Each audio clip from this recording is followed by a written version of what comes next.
In the second video, I discussed the logic behind the description Josephus gave us of the progress made by Governor Castius and General Titus in their respective attacks on Jerusalem. Logic, that is, if you assume this to be the right configuration of Jerusalem with Fortress Antonia located here, as well as the incoherence of the description of Josephus of these battles of Castius and Titus, when you assume this to be the layout of Jerusalem, with Antonia located here. In this video I will comment on what Josephus has to say about Fortress Antonia, as well as to analyze the quote from Eleazar, which I already mentioned before in my first video. Now, Josephus gave us an extensive description of the Fortress Antonia in his fifth book on the Jewish Wars, chapter 5, paragraph 8. Now, as of the Tower of Antonia, he did mention several things that are important to note here, and I want to highlight them. First thing he said, it is located on the northwest side of the temple. It was erected upon a rock of 50 cubits in height. It was the work of King Herod.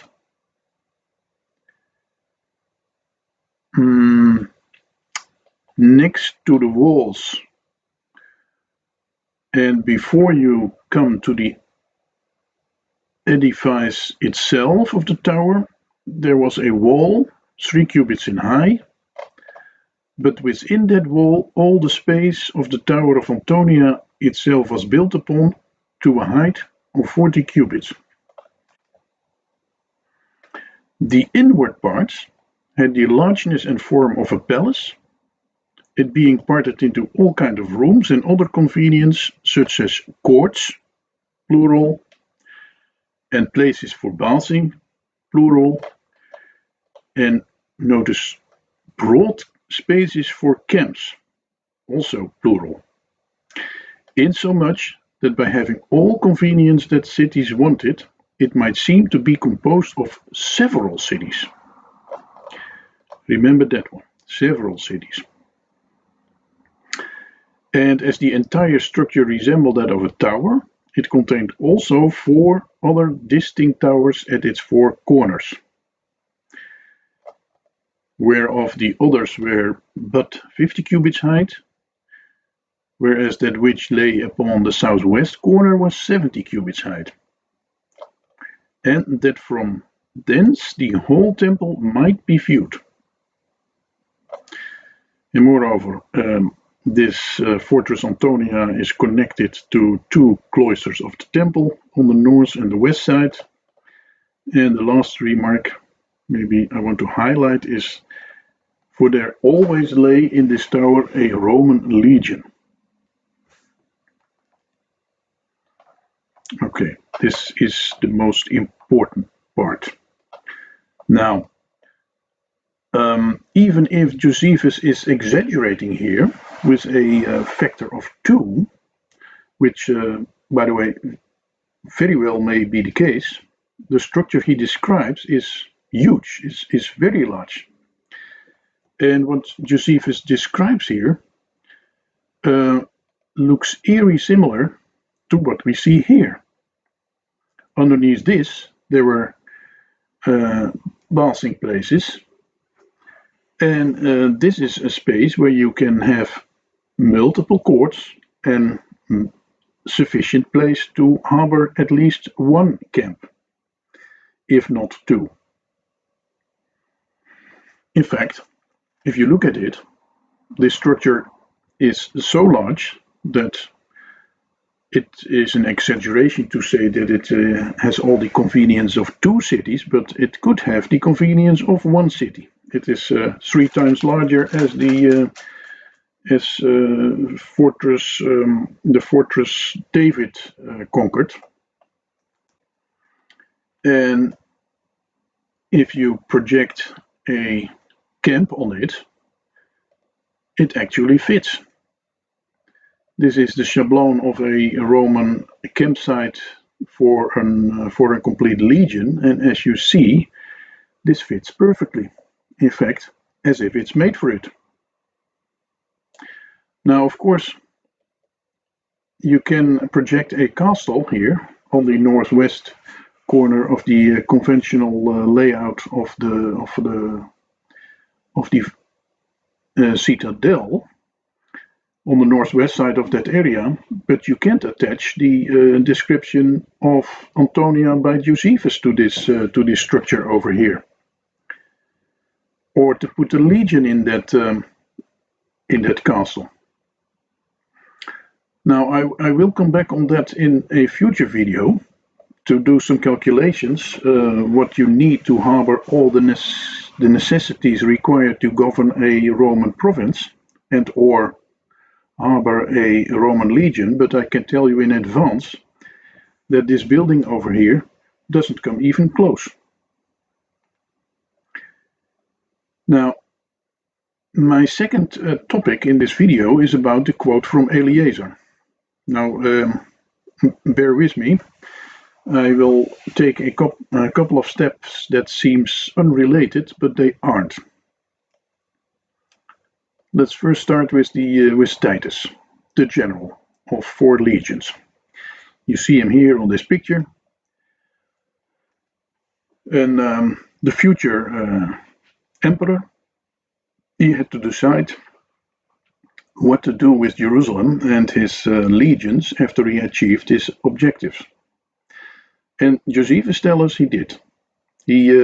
Titus decided to have the city, its walls, and the temple to be destroyed to its foundation, explicitly. And he decided to send 1 legion far, far away, to take 2 legions with him to Alexandria, and to leave 1 legion behind, the 10th legion. And that stayed there for several centuries, as far as I know. Now,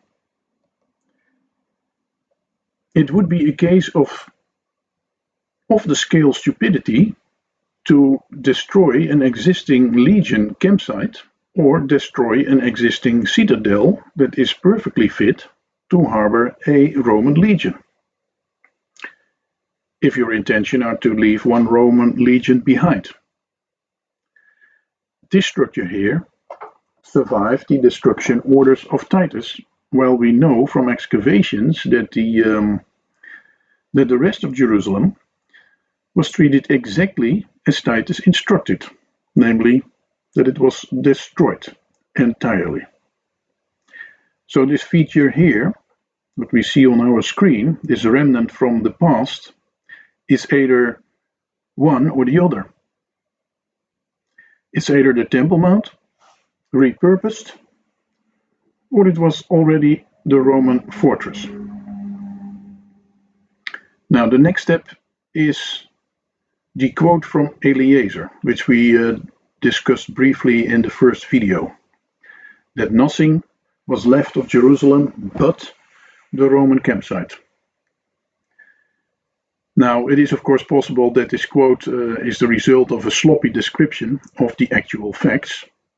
There is a possibility that Eleazar did meant to say that he observed that the Temple Mount was repurposed as a Roman camp. Could be. Oh, and by the way, in that case, it is Josephus who is sloppy, because this speech of Eleazar, from which this was a quote, was the last speech Eleazar gave on the top of Masada, just immediately followed by a mass suicide of his listeners without survivors. So the fact that Josephus did seem well informed on the content of that speech, it's either a miracle or Josephus is just putting words in Eleazar's mouth of things Eleazar could have said in the imagination of Josephus. And that is very well possible because the message Josephus is relaying here is a theme throughout his entire work, namely that the state the Jews are in is absolutely deplorable, God forsaken, literally. And that is important for our story here. And that is because that piece of information, namely that the Romans had turned the temple site into a Roman camp, would not have been lost on Eleazar or his ghostwriter Josephus for that matter. Had Josephus seen that the Romans had occupied the former temple site and were using it as their camp, then that would have been insult upon insult. The ultimate and final desecration of the temple. And that would have fit perfectly in the lamentations about the state the Jews are in and their temple as well, as is conveyed in the speech of Eleazar. Remember, the speech was his suicide motivation speech to his followers. And, well, in such a speech, you don't understate the facts. So the conclusion from Josephus' description of Antonia, as well as the analysis of Eleazar's speech in its historical context, both suggested that this here is the right configuration, or a far more plausible configuration, in comparison to the conventional layout. And there might be even more information from Josephus suggesting that this is the Roman fortress, and it will be about 3 corners Josephus is mentioning in his work several times, namely the towers Phasaelus, Hippicus, and Mariamne. And I will come back on these towers in the next video. Thank you for listening.